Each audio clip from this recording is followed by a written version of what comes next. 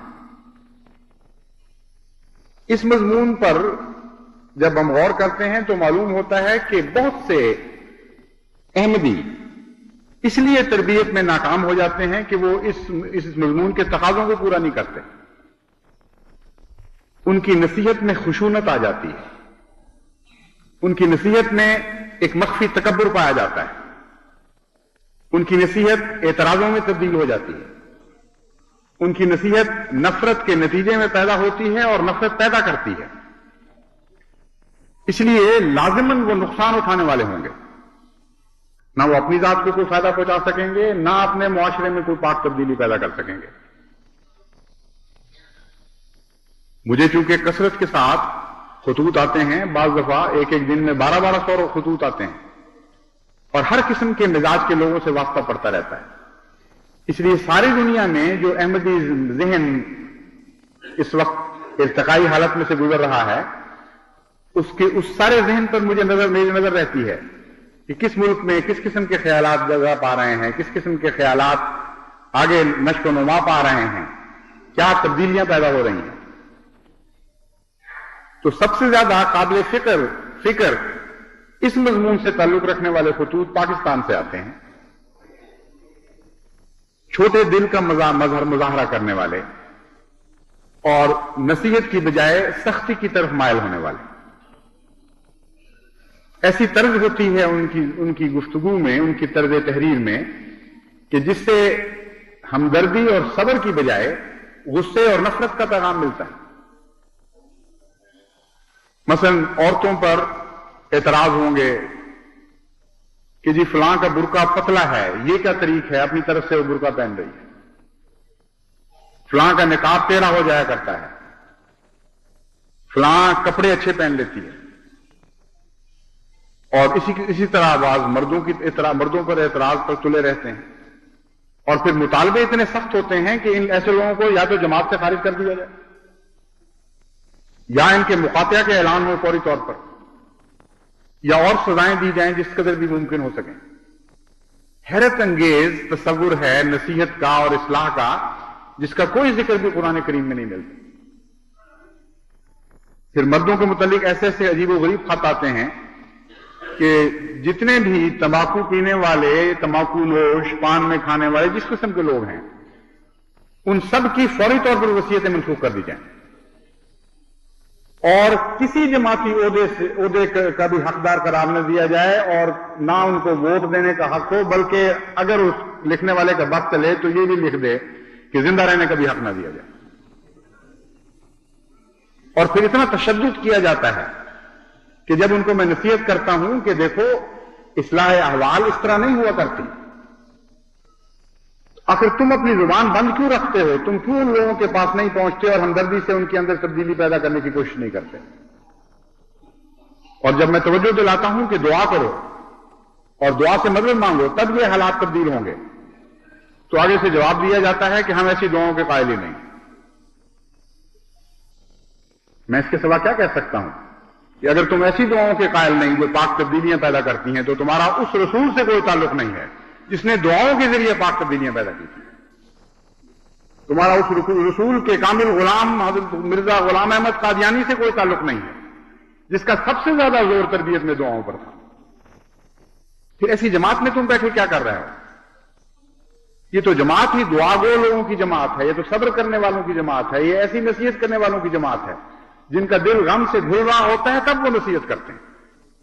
ان کی نصیحت میں کوئی تان نہیں ہوتا, کوئی چرکا نہیں لگاتے یہ لوگوں کے دلوں کو, بلکہ صبر سے نصیحت کرنے والوں کا مطلب یہ ہے کہ وہ دوسروں کو دکھ نہیں پہنچاتے, ہاں اپنے دل کو دکھ دیتے ہیں, تب ان کی نصیحت کامیاب ہوتی ہے. کتنا بالکل الٹ مضمون ہے. ایک طرف نصیحت کرنے والے ہیں جو سمجھتے ہیں کہ نصیحت کے ساتھ جب تک چاقو نہ چلائے جائیں, جب تک دلوں کو کچوکے نہ دیے جائیں, اس وقت تک نصیحت کامیاب نہیں ہو سکتی. دوسرا طریق بھی چاقو چلانے کا ہی طریق ہے, مگر اس کا رخ بدل دیا گیا ہے. ان الذین آمنوا وعملوا الصالحات وتواصوا بالحق وتواصوا بالصبر میں یہ تعلیم دی کہ وہ اپنے دل پر چرکے لگاتے ہیں, خود غم محسوس کرتے ہیں ان لوگوں کا، اور ان کی نصیحت میں ایک سوچ پیدا ہو جاتا ہے، ایک غم کا عنصر داخل ہو جاتا ہے، بڑی قوت آ جاتی ہے ان کی نصیحت میں، اس غم کے نتیجے میں جو اپنے دل میں محسوس کر رہے ہوتے ہیں ان لوگوں کے لیے۔ چنانچہ اس کی آخری اور انتہا کی مثال قرآن کریم نے حضرت محمد مصطفیٰ صلی اللہ علیہ وسلم کی دی، فَلَعَلَّكَ بَاخِعٌ نَفْسَكَ أَلَّا يَكُونُوا مُؤْمِنِينَ۔ اے نصیحت کرنے والے، کیا تو ہلاک ہو جائے گا اس غم میں کہ یہ لوگ ایمان نہیں لاتے؟ اتنا بڑا ہوا غم ہے کہ اللہ کی پیار کی نظریں پڑ رہی ہیں کہ اے محمد بس کر، تو خود اب اس غم میں ہلاک ہو جائے گا، اتنا بڑھ گیا ہے تیرا غم ان لوگوں کے لیے جو تیری بات نہیں مان رہے۔ چنانچہ جتنا غم زیادہ ہو نصیحت میں، اتنا ہی اثر زیادہ ہوتا چلا جاتا ہے۔ اسی لیے حضور صلی اللہ علیہ وآلہ وسلم کی نصیحت عام لوگوں کی طرح کی نصیحت نہیں تھی۔ آپ کی بات میں اتنا گہرا سوچ تھا، اتنی سچائی تھی، اتنا گہرا احساس تھا کہ اس کے نتیجے میں وہ دلوں کو تبدیل کرتی چلی جاتی تھی۔ تو تبدیلی کی کنجیاں رکھی گئی ہیں صبر میں، تبدیلی کی کنجیاں رکھی گئی ہیں سوز و گداز میں، لیکن اس بات میں نہیں کہ دوسروں کو چرکے لگاؤ اور دوسروں کو دکھ پہنچاؤ پھر تم کامیاب ہو گئے۔ بالکل الٹ نتیجہ نکلتا ہے۔ نصیحت کے ساتھ اگر آپ کان و تشنیع کو شامل کر دیں تو جو تھوڑی سی نیکیاں سوسائٹی میں باقی رہ گئی ہیں وہ بھی ختم کر دیں گے۔ متنفر ہونے شروع ہو جاتے ہیں لوگ۔ بعض لوگوں کو دیکھا گیا ہے جب ان کی بات میں غصہ پایا جائے یا تشتان پایا جائے تو بعض نمازیوں کو نماز سے بھگا دیتے ہیں۔ وہ کہتے ہیں جاؤ جہنم میں سے جاؤ، تم اور تمہاری نمازیں ہم نہیں پڑھتے اس طرح، اگر تم نے یہی بات کرنی ہے۔ پہلی جو بیچاری تھوڑی سی نیکیاں باقی ہوتی ہیں ان سے بھی وہ محروم کر دیے جاتے ہیں۔ اور حقیقت یہ ہے کہ نصیحت میں جب بھی طعن و تشنیع پائی جائے گی اس کے پس منظر میں ایک برائی آپ دیکھیں گے۔ ایسا شخص لازماً متکبر ہوتا ہے۔ نصیحت میں سختی پیدا ہو ہی نہیں سکتی اگر نصیحت کرنے والے کے دل میں ریاکاری یا تکبر نہ ہو۔ وہ تکبر بعض دفعہ نیکی کا تکبر ہوتا ہے، بعض دفعہ کسی اور چیز کا تکبر، لیکن وہ خدا بننا چاہتا ہے۔ وہ سمجھتا ہے کہ میں زبردستی اس کو ٹھیک کروں، یہ ہوتا کون ہے میری بات نہ ماننے والا، اور طبیعت میں سختی پیدا ہونی شروع ہو جاتی ہے۔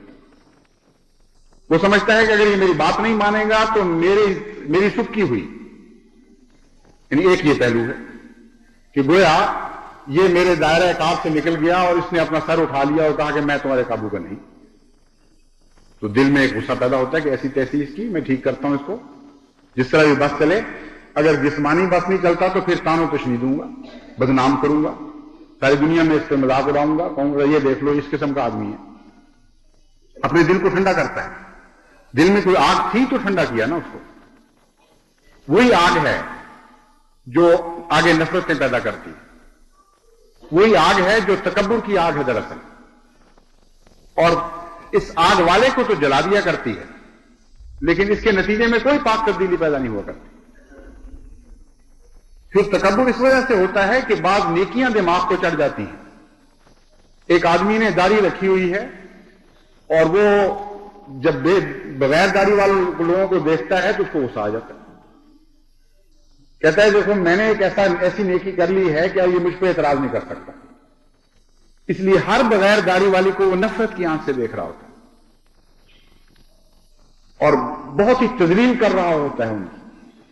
ایک آدمی نماز کا عادی ہے تو بے نمازیوں کی تذلیل کر رہا ہوتا ہے، ایک آدمی سچ کا عادی ہے تو جھوٹوں کی تذلیل کر رہا ہوتا ہے، اور یہ نہیں دیکھتا کہ اس کے اندر اور کتنے نقائص ہوں گے جو بعض دوسروں میں نہیں ہیں، اور کتنی کمزوریاں ہوں گی جو خدا کے علم میں ہیں اور خواہ بندوں کے علم میں نہ بھی ہوں تب بھی اس کی ذات میں موجود ہیں۔ تو انکسار کی بجائے جب وہ دوسروں کی کمزوریاں اور اپنی نیکیاں دیکھتا ہے تو اس کے اندر ایک تکبر پیدا ہو جاتا ہے، اور جس شخص میں بھی تکبر پیدا ہو وہ اصلاح احوال کے قابل نہیں رہا کرتا، کیونکہ تکبر کے نتیجے میں نکلی ہوئی بات متنفر تو کیا کرتی ہے، وہ کھینچ کر نہیں لایا کرتی دلوں کو۔ اور نصیحت کرنے والے میں تو ایک غیر معمولی جذب ہونا چاہیے، ایسا جذب جو برداشت نہ کر سکے کوئی،